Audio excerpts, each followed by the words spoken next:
le monde, j'espère que vous allez bien. De mon côté, ça va super bien. Nouvelle vidéo aujourd'hui. Dans cette vidéo, je vais vous partager 3 moyens de pouvoir immigrer au Canada en 2025. Si vous avez un projet et vous pensez que l'immigration au Canada pourra vous aider à réaliser ce projet, je vous invite à regarder cette vidéo du début jusqu'à la fin pour ne rater aucune astuce. Donc, premier moyen d'immigrer au Canada à partir de 2025, c'est immigrer au Canada comme étudiant, mais hors de la province du Québec. Vous savez, je vous le dis et je ne cesserai pas de vous le dire, le Canada est un grand pays avec plusieurs provinces et plusieurs territoires.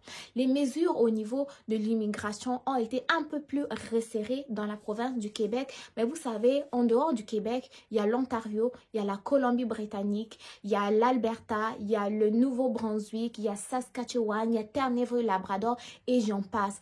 Et ces provinces-là aussi ont besoin d'étudiants étrangers parce qu'eux aussi, ils ont des programmes d'études qui survivent grâce aux étudiants étrangers. Donc, premièrement, regarde une province qui n'est pas le Québec ou un territoire qui n'est pas le Québec, ok? Toujours au niveau des études aussi, je t'invite à t'intéresser à des programmes d'études d'où la main-d'œuvre est constante, ou la pénurie de main-d'œuvre est constante. Comment trouver ces programmes d'études-là où la pénurie de main-d'œuvre est constante? Mais nulle part ailleurs que sur le site internet de IACC lui-même. Donc, dernièrement, quand le gouvernement a fait des mises à jour concernant le permis de travail pour diplôme, il nous a partagé 5 domaines d'études qui sont toujours en pénurie de main-d'œuvre. Et le premier domaine, c'est l'agriculture et agroalimentaire. Hein? C'est toujours en pénurie parce que la plupart d'entre nous, on ne s'intéresse pas trop à ce programme-là. Et pour que ce domaine-là puisse persister, qu'est-ce qui se passe? C'est que chaque année, les entrepreneurs canadiens recrutent beaucoup de travailleurs étrangers pour travailler dans l'agroalimentaire. Donc, il n'y a pas beaucoup d'étudiants qui s'intéressent à ce programme-là, d'où la constante pénurie de main-d'œuvre, d'où aussi les entrepreneurs canadiens doivent toujours et continuellement faire appel à des travailleurs étrangers. Vous avez vu, il y a beaucoup d'Africains qui viennent travailler dans le domaine agroalimentaire. Il y a beaucoup des personnes de l'Amérique latine aussi qui viennent travailler dans ce domaine-là parce que c'est constamment en pénurie de main-d'œuvre. Donc, premier domaine auquel vous pourrez vous intéresser s'il vous intéresse vraiment aussi. Ne vous intéressez pas à ce programme-là parce que vous savez, c'est un programme qui est en constamment pénurie de main-d'œuvre, mais ne vous attire pas. Il doit vous attirer au minimum pour pouvoir réussir la formation aussi. Donc, dans le premier domaine, comme je l'ai dit, agriculture et agroalimentaire. Deuxième domaine, la santé, les gars, la santé. La santé, il y a plusieurs formations dans la santé. Il y a infirmier, préposé aux bénéficiaires, infirmier auxiliaire, médecin, psychologue, travailleur social, pharmacien, orthopédagogue, orthoprothésiste, technicien de laboratoire et j'en passe, et j'en passe, et j'en passe. Moi, étant ici au Québec, je peux vous assurer que le domaine de la santé, là, c'est un domaine, il y a constamment pénurie de main-d'œuvre. Et donc, si vous voulez vous intéresser à ce domaine-là, intéressez-vous-en parce que s'il manque au Québec, là, c'est parce que ailleurs aussi, il manque. Donc, deuxième domaine qui pourrait vous intéresser où il y a une continue pénurie, là, c'est le domaine de la santé. Troisième domaine, ça va être le domaine des sciences, technologies, ingénierie et mathématiques. Oui, hein, domaine des sciences. Ça aussi, il y a pénurie de main-d'œuvre là-dedans. Ensuite, les métiers spécialisés. Je vous invite à aller regarder la vidéo que j'ai fait spécialement sur les métiers spécialisés. Les métiers spécialisés sont en pénurie dans toutes les provinces, territoires canadiennes. Et j'ai été surpris à savoir que il y a certaines formations ou certains métiers spécialisés que des fois, auxquels on ne s'intéresse pas, on fait moins de recherches, en fait, c'est comme si c'était des métiers, non, on veut pas faire ça, mais en fait, c'est des métiers où il y a vraiment une pénurie de main-d'œuvre. Et quand je parle de ces métiers spécialisés, je parle de mécanique, je parle de plomberie, je parle de la cuisine, je parle de soudure, je parle de montage. Les gens vont trouver que, c'est des emplois très manuels, donc c'est pas payant. Mais non, ne vous dites pas ça. Ce sont des emplois qui payent très bien, mais qui vivent une pénurie de main-d'œuvre, parce que la plupart d'entre nous, on veut toujours aller au cégep et université et alors que ça, ce sont des métiers spécialisés, oui, où on suit une formation professionnelle. Mais vous savez, vous n'avez pas besoin juste du cégep ou université pour pouvoir réussir et avoir du succès dans la vie. Donc, intéressez-vous aussi aux métiers spécialisés et je vous mettrai la vidéo que j'ai fait à ce sujet juste à côté pour que vous puissiez aller la regarder.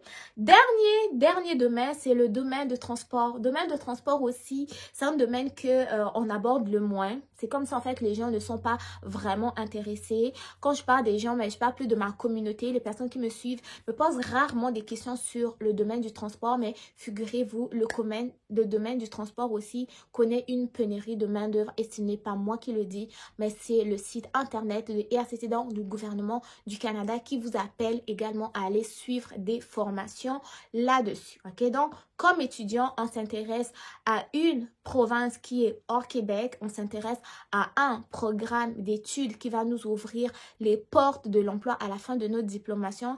Et troisièmement, on va aussi, oui, venir étudier au Canada, dans une province hors Québec, dans un métier qui est en constamment pénurie de main-d'œuvre. Mais en troisième lieu, on ne va pas oublier qu'il y a un programme pilote pour les étudiants étrangers qui étudient dans des communautés minoritairement francophones qui vous donne la possibilité d'obtenir la résidence permanente après 2 années de formation. Ok, je le répète, le programme pilote pour les étudiants étrangers qui étudient dans les communautés minoritairement francophones vous donne accès à la résidence permanente après 2 années de formation à temps complet.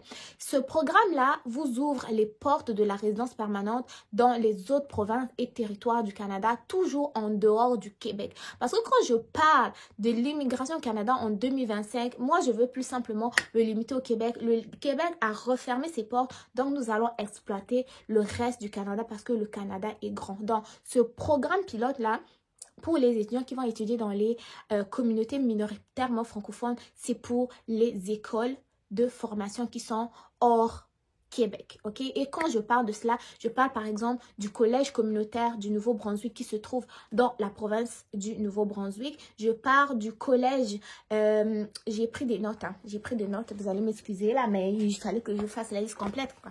Donc, nous avons le collège communautaire du Nouveau-Brunswick qui fait partie de ce programme pilote là-dedans où vous allez suivre une formation, va vous donner la formation d'une durée de 2 ans, vous rendre admissible à la résidence permanente.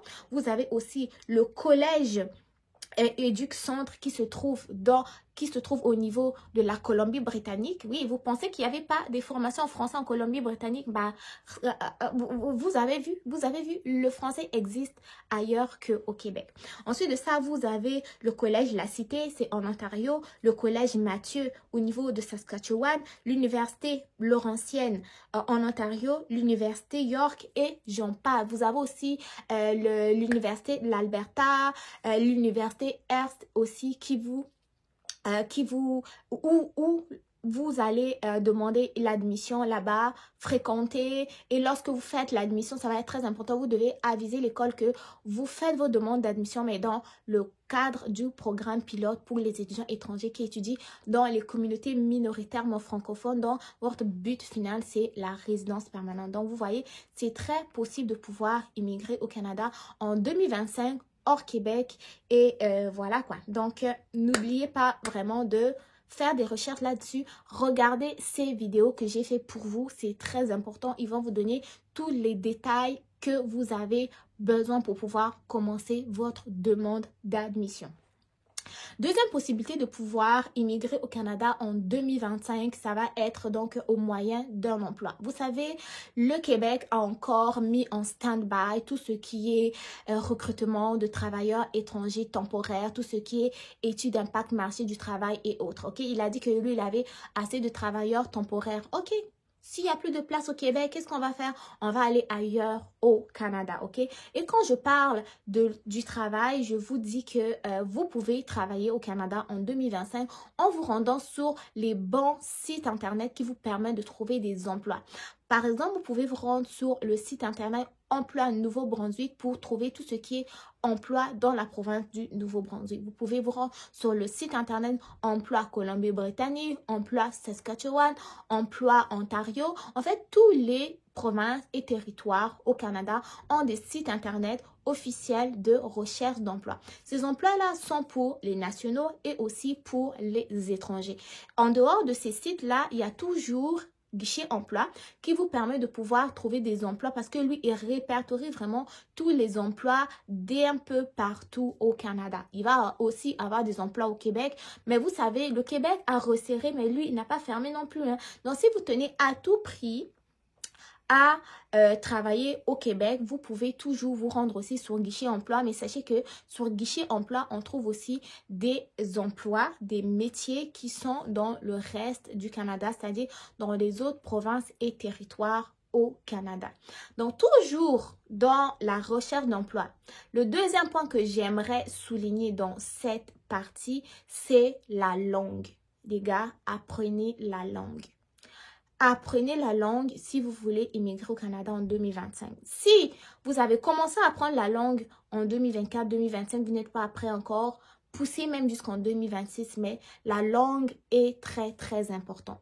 Si vous parlez français, je vous encourage à apprendre l'anglais pour pouvoir avoir plus de possibilités d'emploi ici au Canada et hors de la province du Québec. Certes, il y a des emplois en français ailleurs au Québec, mais la plupart des offres d'emploi qui sont là, c'est quand même des emplois qui exigent d'avoir un niveau au moins minimal en anglais. Et le fait d'être bilingue, d'ailleurs, vous aurez plus de possibilités de postes encore plus intéressants parce que vous savez, la barrière de la langue, c'est quelque chose qui peut limiter vos opportunités d'emploi. Ok, donc misez-vous sur l'apprentissage de la langue. Il y a des vidéos partout sur Internet, des gens qui ont créé des chaînes YouTube, des comptes Instagram, des pages Facebook, même des comptes TikTok qui sont là pour vous apprendre l'anglais. Donc, si vous voulez immigrer au Canada en 2025, 2026 et plus, misez sur l'apprentissage de la langue. Je sais qu'il y a des cours même qui sont accélérés en 6 mois, 7 mois, une année. On peut déjà avoir au moins un niveau intermédiaire, pas un niveau excellent, mais un niveau intermédiaire qui vous permet au moins de communiquer, ok, et de comprendre. C'est bien de parler, mais il faut comprendre aussi lorsque on nous parle. Donc, la langue, ça va être un élément très, très, très, très important pour pouvoir vous aider dans votre projet d'immigration comme travailleur. Et d'ailleurs aussi les étudiants étrangers, cela, même si vous venez étudier au Canada, hors Québec, dans des communautés qui vont être francophones, mais cela ne vous empêche pas non plus d'essayer d'améliorer votre apprentissage de la langue anglaise. Donc, c'est très, très important. Troisième stratégie pour pouvoir immigrer au Canada en 2025, ça va être de miser sur la résidence permanente. Oui, le gouvernement du Canada a fait encore une annonce là-dessus qu'il allait réduire le nombre de résidents permanents et tout. Dire réduire ne veut pas dire arrêter. C'est sûr qu'il va peut-être augmenter, il va devenir plus exigeant au niveau des critères d'admissibilité, mais la base pour la résidence permanente, vous le savez, il faut au moins avoir une capacité financière, être au moins un travailleur qualifié, remplir les critères linguistiques, à ne pas avoir de problème au niveau de la loi et autres. Et au Canada, ce qui est parfait, c'est qu'il y a plusieurs programmes qui vous donnent accès à la résidence permanente. Le plus populaire, c'est Entrée Express, mais sachez qu'il n'y a pas que Entrée Express, ok? Il y a le programme des candidats de province aussi qui existe. Vous pouvez aussi immigrer au Canada grâce au parrainage. Je sais qu'il y a des communautés qui vont parrainer les gens, mais si vous connaissez quelqu'un au Canada qui peut vous parrainer aussi, ça peut être un moyen. Donc, la résidence permanente, vous savez, c'est cette possibilité-là de demeurer au Canada, avoir les mêmes droits que les citoyens, presque les mêmes droits que les citoyens canadiens, en dehors du droit de vote et en dehors d'occuper certaines fonctions fédérales telles que travailler pour le gouvernement parfois ou même certains emplois dans l'armée. Ok, donc la résidence permanente aussi, ça va être un excellent moyen pour pouvoir immigrer au Canada. Certaines personnes m'ont posé des questions sur Arima et autres. Je sais qu'en ce moment, Arima est un peu en stand-by et Arima, c'est Québec, ok? Donc, tout ce qui est Québec, on va en parler, mais pas très en excès. On n'en parlera pas en excès. On va essayer de regarder un peu qu'est-ce qui se passe dans les autres provinces du Canada.